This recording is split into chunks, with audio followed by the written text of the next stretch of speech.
Hello, everyone, and welcome back to the podcast. My hormones make me a nutcase. Hello, hello. Feels like we haven't done this in ages. I know. I almost thought you were going to forget what to say because I'd almost forgotten what you said. No, I've roughly remembered. It came back to me. It's like riding a bike. Exactly. So today we're going to be talking all about carbohydrates, the dreaded, scary carbohydrates. Yeah, it's got such a bad rap. It's still crazy to me at this day and age that carbohydrates are still feared so much. And Mm, yeah, people still think it's kind of the answer to weight loss, fat loss. Don't eat carbs. yeah. No, no carbs before marbs. No carbs before marbs. That was the saying, wasn't it? Well, that went Yeah, like massive. Obviously, some influencer somewhere did that or said that because it rhymed and it sounded good, and then off everyone else in the world decided, yeah. It okay, must have been someone on Towie, I reckon. yeah, it sounds like it, doesn't it? Probably.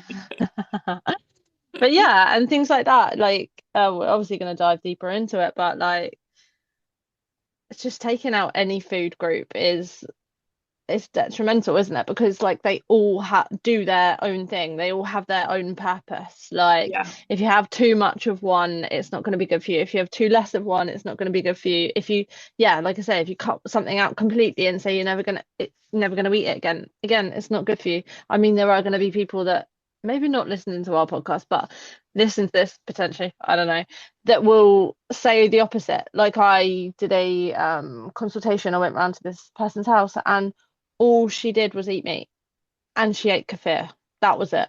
just meat and just kefir. Yeah.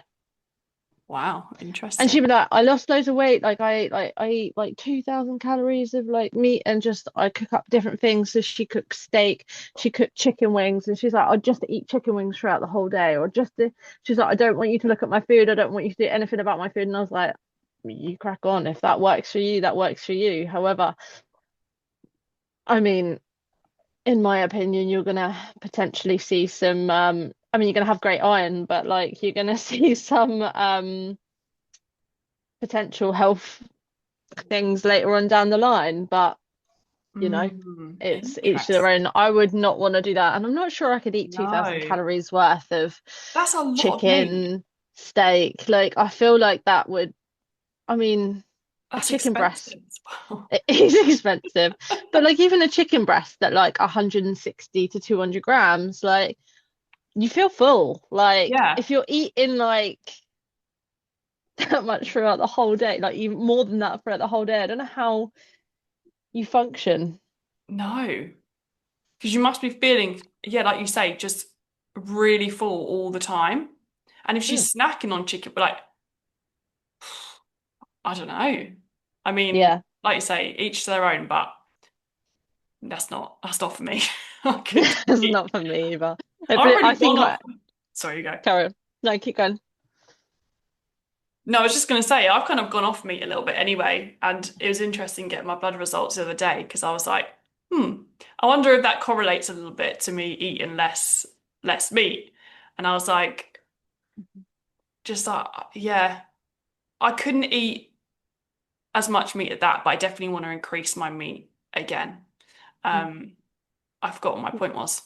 Yeah, well, you think like that you couldn't eat that much, but you Yeah. think that's why veggies struggle. Their B12's at low, Yeah. their iron's low, and stuff like that because they don't get enough um of that through like vegetables, essentially. Um, so a lot of people that yeah are veggies or whatever, they do need to get their like bloods checked and have other ways of getting their iron up and B12 up because they're not Yeah. you just can't get it in your diet. No, exactly. And they do say for most like vegetarians and like vegans and stuff to take a B12 supplement, don't they? Because I say you just can't get enough from it. Um, yeah.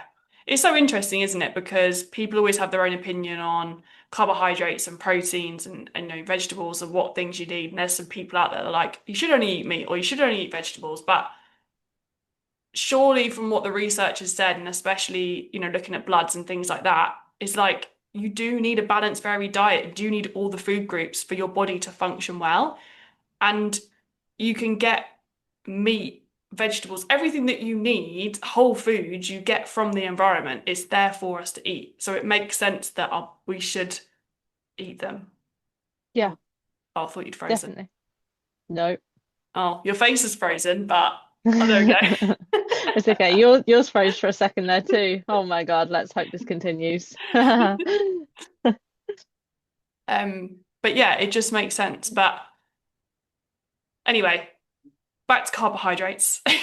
Yeah, let me say, each your own, but like, yeah, in our opinion, a whole food diet with all your different food groups. Oh my God, my brain's not going to be good today. Is ideal, probably Yeah, more optimal. absolutely. But yeah. Absolutely. And if you're thinking about fat loss as well, like I suppose the thing to think about with carbohydrates is that for every gram of carbohydrate you eat, you hold on to 4 grams of water.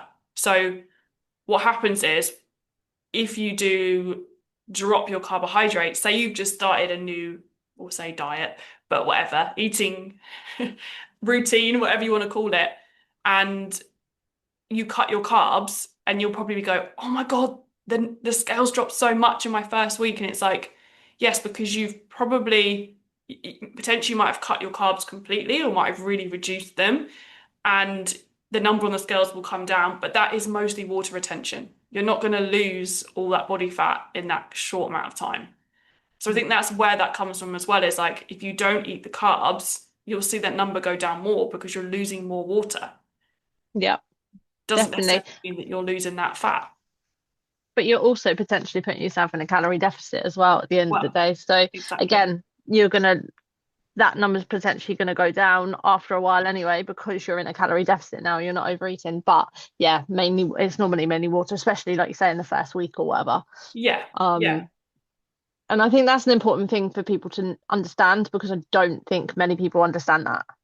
No, no, I think people just think, oh, the number's gone, I've lost 8 pounds in 1 week and I've stopped eating carbs, so that must be the magic tool. And it's like, well, you've cut out a whole food group, so like you said, that's putting you more into a deficit, but also you haven't got that water retention from eating the carbs, so that number on the scales will come down. But the water retention isn't a bad thing because as long as you're drinking water, you're flushing that through, so it's not a bad thing for your body to have. Um, but also that number will you won't be losing like 8 pounds a week consistently. Like, that won't happen No, generally. no, at some point that Moving will forward stop. as well. Yeah. But if you were to cut out any food group, as long as you're in a calorie deficit, you're going to lose weight anyway. So if you stop eating Mhm. protein, you're just eating vegetables, carbs, and fats, you're probably going to lose weight. The same if you cut out all fats, same if you cut out maybe not as much vegetables because they're the lowest of the calories, depending on what you're eating. But like all the other food groups, you probably will put yourself into a deficit. So yeah. Yeah, absolutely.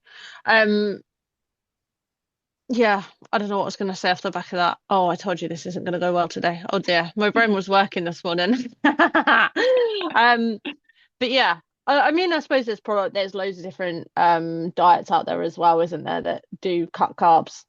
Hmm. So then people think something works. Like, what's keto based on? Like cutting carbs? Keto, isn't it high fat and low carbs? Potentially, I feel like it is. Yeah, because they talk about like ketosis and things like that, don't they? Uh-huh. Putting your body into ketosis and yeah, because then it'll Yeah, give you loads of energy and all this stuff. Anyway, we're not gonna rip a diet. But again, they're putting you in a calorie deficit basically, aren't they? Because like we said, we're kind of cutting carb. carbs, cutting the Hmm. carbs. Yeah. Yeah. I mean, yeah.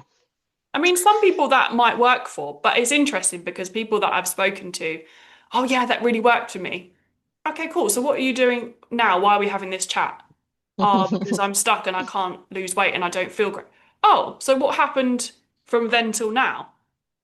Oh, well, I started eating carbs again because I couldn't sustain it. Okay.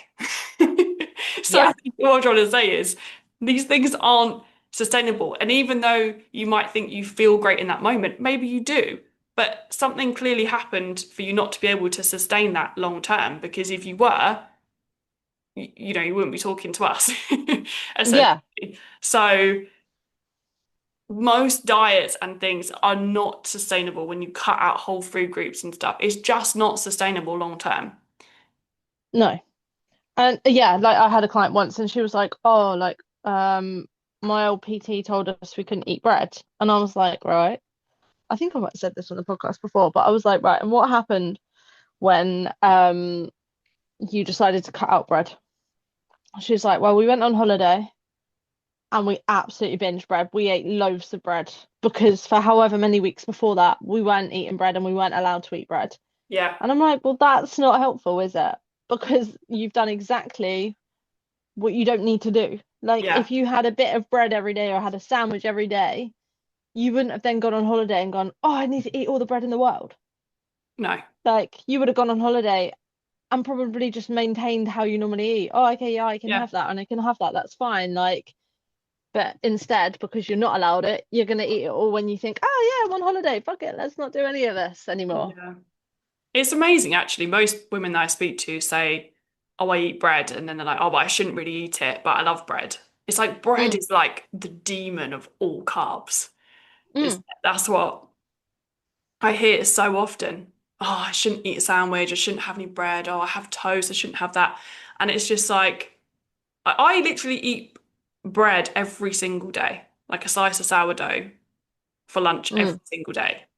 And I'm not obese. I'm not struggling with my weight. Like, I'm just being truthfully honest. Like, I eat bread every Yeah, day, and I'm able to maintain my healthy weight and feel good and not feel bloated and not, it like literally. yeah. And you don't have to eat a whole loaf to feel No. satisfied. Exactly. So you can eat bread as part of a healthy, balanced diet. It's definitely not the devil. Like there are better, No, um, more nutritious types of bread out there, of course. Like I love a sourdough, a seeded bread, a whole grain. Like white bread isn't necessarily the best thing for you. So if you can pick those options, that's always the better, but always the better option. But it's definitely not the devil. no.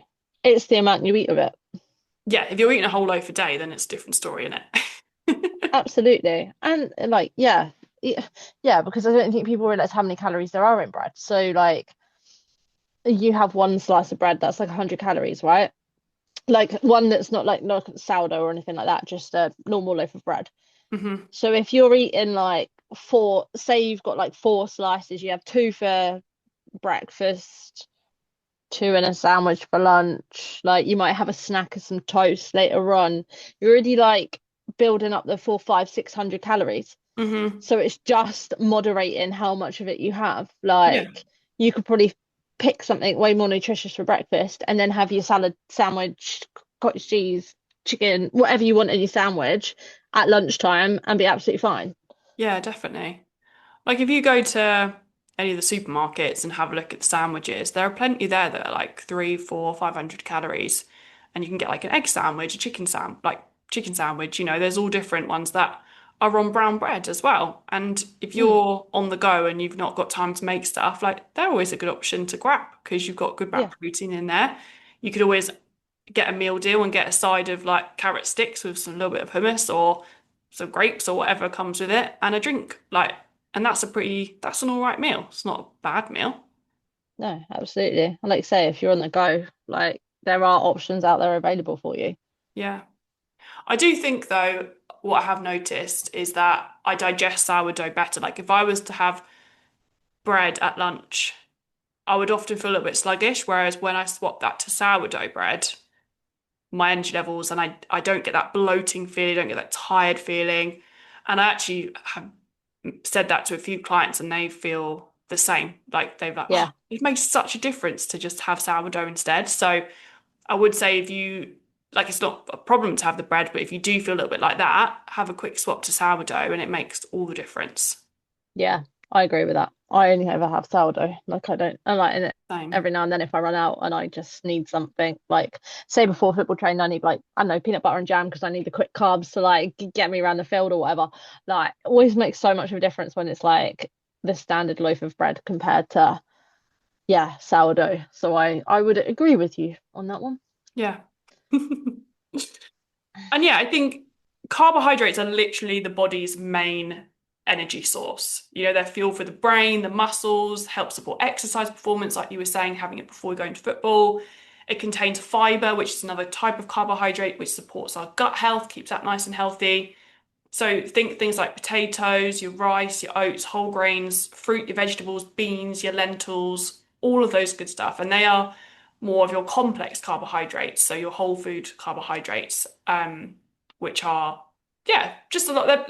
They digest slower, they keep you energized for longer, contain more fiber, which we said is better for the gut, provide more like vitamins and minerals and things like that. So they're just a lot better for you rather than things like your refined carbs, which are like your white bread, your pastries, sugary cereals, cakes, your sweets. They're things that digest quicker, but they don't keep you full as long. So your blood sugar levels are going to be a little bit more all over the place. It's going to be up and down eating those kind of foods. Um, so yeah, it's always better to go for those more complex carbohydrates. They're a lot better for you. Absolutely. And yeah, if you're gonna have the refined carbs, have minimal amount because obviously again we need to like make sure our diet has all sorts of different stuff things in it. And if you don't have any of the refined carbs like your cakes and cereals and whatever in there to a certain extent, you are gonna binge on them. Yeah. However, this is the carb part that is probably the more dangerous part out of all of it. Yes. Yeah. So yeah, what were you gonna say? No, I was just going to say like I don't really personally like white bread, so I never really crave it. Me Although neither. I do like every now and then like a crust. Oh, do I even like a crusty white roll? I prefer a crusty brown roll. But yeah, I Unless never. you're in Cape Verde and you have Well, no yeah, option. that was actually quite nice bread though, to be That fair. was, yeah, But it I was. reckon that was quite minimal ingredients in that. Yeah, I think they were freshly done. Yeah, yeah, But I agree. Yeah, I would always pick brown over white, like any day of the week, because I just think it tastes nicer. it does. Yeah, it's got so much more flavour to it. Mm, Yeah, yeah, absolutely. Um, but also another thing, if this is not off topic, but if you're like an athlete or if you're doing um sport until late, you need to make sure you've got these carbs in you when after. So like you can have like your quick so you can have before your session if it's going to be intense, have like a bowl of cereal. That's fine yeah, because you need the quick carbs, quick sugar and all of that. But when you finish, everyone always bangs on about having like loads of protein and stuff. But actually if it's late at night, you're probably best to have less protein and more carbs because you are going to then refuel.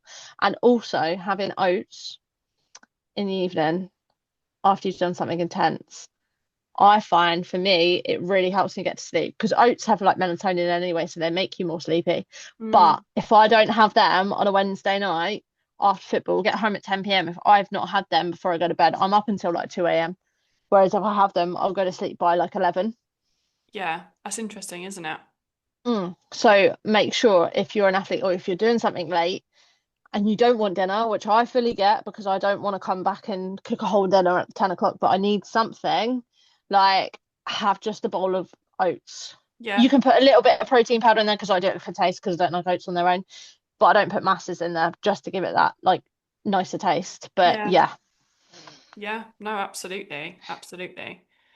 And I think, yeah, I suppose exercising close to bedtime is difficult anyway, especially if it's quite intense, because that it's then can be a struggle. But like you say, maybe having the oats, trying that out. If you are someone that likes to exercise at night time and that's your preferred option, then yeah, give something like that a try. Or maybe if you do have a dinner, have a slightly smaller dinner and have a few oats afterwards or something as a little bit of a dessert. You could always make little healthier dessert options with oats and stuff as well. So that's always an option as well. yeah, Uh, absolutely. Yeah, I find like I will have my dinner at like 4 o'clock because I've got training at like 8, and then I'll have my oats later on when I get back. yeah. But make sure like dinner's light. But yeah, like you say, you could make up a yeah, like a overnight oat kind of thing, maybe. Like there's loads of different options for them, aren't there, that you can put in the fridge and have Yeah. them ready when you get back and whatever. Protein balls, energy balls, or something else that came to my brain. Little flapjacks, little things like that. Those are stuff Yeah, you could do. just think you need to make sure there's not like tons of sugar, sugar, like with no. honey and stuff, especially before bed. Like I think it needs to be Yeah. more carb Just heavy, but there are options you could try. yeah, yeah. But yeah, not too much sugar as well, like you say. Um, yeah, so cutting carbs can backfire. So some common issues when people do cut carbs too low, you might find you have lower energy levels. Your cravings could be a little bit higher. You can struggle with overeating as well because you're not getting everything that you need. Hormone disruption. You're actually better off including your balanced plate. So, like we talk about all the time, your protein, your veg, your carbs, your healthy fats, pairing those things together.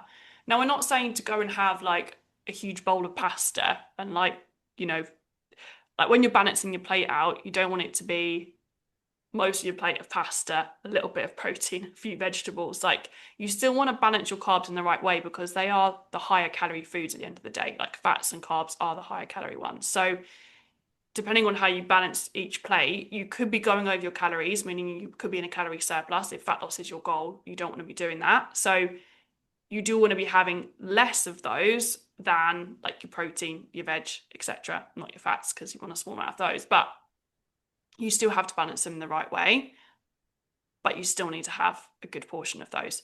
And it does vary person to person. Like when I talk about like using your hand as a portion control, like you want to have roughly your three hands, three palms of protein per day, like four fists worth of vegetables. But with your carbs, it does change person to person because if you're someone that is very sedentary and doesn't move at all, maybe you sit at a desk job, you don't go out walking, don't do really any exercise, like your carbohydrate intake is going to be lower than say someone like you who is very active, you're doing football, you're walking all the time, you're on your feet, like your carbohydrate intake is going to need to be higher. Yeah, um so I'm not saying cut out the carbs, but you do need to focus on portion control with them.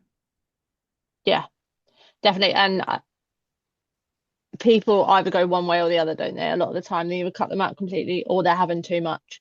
Yeah. That's what I find most people are doing. There's you don't get many in between. So you definitely need to look at how many you're having. Um, yeah, rather than overdoing it or underdoing it. Because I mean, it's going to affect your workouts and stuff as well. If you don't have enough of the energy source, then you're not going to perform as well. But yeah, and I mean, you don't want to be too full before you start exercising either, because some of them can No. be quite filling, and quite heavy. So I think it's oh no, that's going too complex. Let's not do that. Let's just continue the way we are.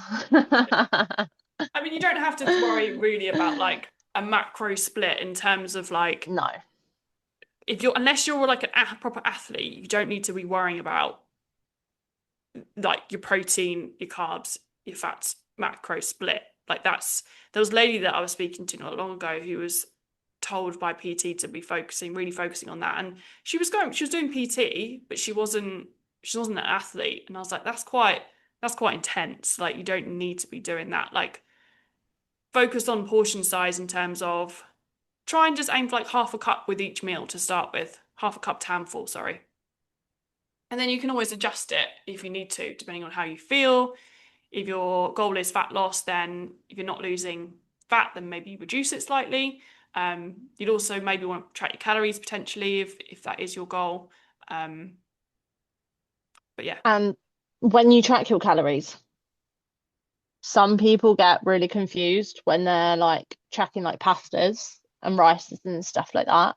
yeah, Like, make sure that you track it how you weigh it. So if you weigh it like uncooked, track it as uncooked. If you're gonna weigh it, if you're gonna do it cooked, which I wouldn't do. I always do mine before. I don't know what you would do, but like yeah. I wouldn't cook it and then weigh it. I would no, weigh it as it's dry and then cook it. and then cook it. Yeah, okay, Yeah, cool. Yeah, that's what I would do, and I find that the easiest because obviously trying to weigh a shit ton of oversized pasta is just a ball ache. But yeah, if you're weighing it uncooked, log it as uncooked because otherwise, yeah, when you then put that in, you're gonna get an amount of calories that is just way above what it should be. Yeah. Yeah. Because obviously that 75 grams is no longer 75 grams because of all the water it's consumed. It's going to be like 300, 400, and you're going to type that in and be like, shit, I can't eat half of this. Yeah. Yeah. Yeah. Yeah. Yes, very true. Something to be mindful of. Always click uncooked. Hmm. You're doing it. Yeah, definitely. But yeah, I think when you're thinking about your balanced plate, always remember, like I said, think protein, veg, carbs, healthy fats. Think your chicken, rice, your vegetables, a little bit of olive oil, your salmon, potatoes, and your greens. Like your salmon's got your protein and your fats in. Greek yogurt, fruit, oats. Think that's kind of how to balance your meal out and including those carbs in there as well. And like we've been saying, carbs are the problem. It's all about the balance, the portion sizes, and mostly choosing the whole food options as well. Whole food being the ones that've got less ingredients in. Yes. Yes, because some foods are processed, like chickpeas and that are in a can, things like that, technically is processed. But that's not a, I don't want to say bad, but we're going to use bad in this context. That's like not Mm. bad. Do you know what I mean? Like it's not because everyone Yeah. labels processed food as bad, but I might have mentioned Still it. doesn't mean just yeah, still doesn't mean it's like not nutritionally dense No. just because it's in a can and slightly processed. It's when something has got like a billion E numbers in, or like you look at an ingredient, but the pack, like on the back of a packet, and there's like 50 things in it, and you've not heard of most of those things. Yeah. Like you want to go for, yeah, just less ingredients on the label is better. Yeah. Because if you look at a can of chickpeas, it'll be like chickpeas and water or something like that, won't it? So you know Uh, that it's, Yeah. I'm pretty sure that's what it is. Can't remember the last time I looked on the back of a label of a chickpea, to be fair. No, It's but not I'm something pretty I sure really that's buy what very it is. often. Um, but yeah, it's interesting actually. I bought in Lit no Aldi. Don't know why I said Lidl. Never go to Lidl. Not that there's a problem with Lidl, but um, She turned her nose up at I that. did, and I was like, I don't know. I don't actually have a problem with Lidl, but I just prefer Aldi. But they do these packets of lentils, Mm, and they've just got like flavor, like there's a couple of like seasonings and stuff in them, but they're actually really good. They're like 20 grams for the pouch, about 250 calories for the whole like pouch. And yeah, it's just like lentils, a few bits of seasoning, barely anything. There's like pea protein in there, and then there's like some kind of like yeah, either like barbecue, there's peri peri, there was lentil bolognese that I had yesterday. Um, and again, that would be classed as processed, but there's not, it's not a huge amount of stuff in there that's not going to be that great for you. Um, yeah, that sounds good to be fair. yeah, as well. Quick and easy as well. Exactly. Put it on a jacket potato, sweet potato. Yeah, easy. Mm, yeah, that sounds good. But yeah, like we say, just look at the food label. If there's a shit ton of stuff in it, you probably don't want it. But if there's a few things on it, don't worry about it. Like, don't Yeah, overcomplicate it. yeah, exactly, exactly. I suppose one other thing we kind of briefly touched on, but I want to touch on is fiber. So, fiber is a type of carbohydrate that body can't fully digest, but it plays a huge role in our health. So, it supports our gut health, it helps keep you fuller for longer, helps stabilize your blood sugar, supports healthy cholesterol, helps with digestion and regular bowel movements, and it also can help with your hormones and weight management as well. So, we actually need above 30 grams of fiber per day. However, a lot of people are not getting 30 grams of fiber per day. And if you're someone that's Mm, like constipated or struggling to go to the toilet, then one place to start would be to look at how much fiber that you're actually getting in your diet each day. And if you are cutting out carbs, then that you're can definitely definitely, not getting. yeah, you're Yeah, probably not getting enough fiber into your diet. absolutely not. Oh, I was just having a look at mine. I've had 12 grams today. Yesterday I got 18. Oh man. Oh, someone's gonna Interesting, up isn't their it? fiber intake. Yeah, 18, 12, 9. I don't know if I logged everything that day though. Oh, Well, there's a job for me. See, I just logged one day because I really I'm not a very good tracker. Um, where was that? I don't even know what day that was now. Hmm. But yeah, that's interesting, isn't it? That you've looked on there and it's lower Yeah, I'm than maybe. just above the, oh no, between 15 and 20. I am on the average. I'm the Yeah. average human being. Well, there we go then. Well, you learn something new every day, don't you? Thanks for teaching me this.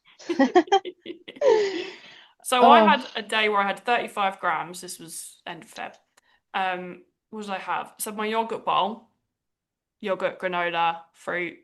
Because there's quite a lot of fiber in like granola. raspberries and obviously like Mm, granola and things like that as well. Pumpkin seeds, a few chia seeds, black seeds, like easy things to like add in. I know you have chia, yeah. don't you? Uh, Yeah, I have chia, I have flax, and I have pumpkin seeds and that on my breakfast, but I don't have masses of them. yeah. What else did I have that day? Toast, peas, edamame beans, eggs, tahini, egg whites, carrots, peppers, cucumber, celery. I have chicken, leeks, spinach, gnocchi, and then I had, those protein bars that I showed that was covered in Yeah, that you made. chocolate. Had one of Mm. those.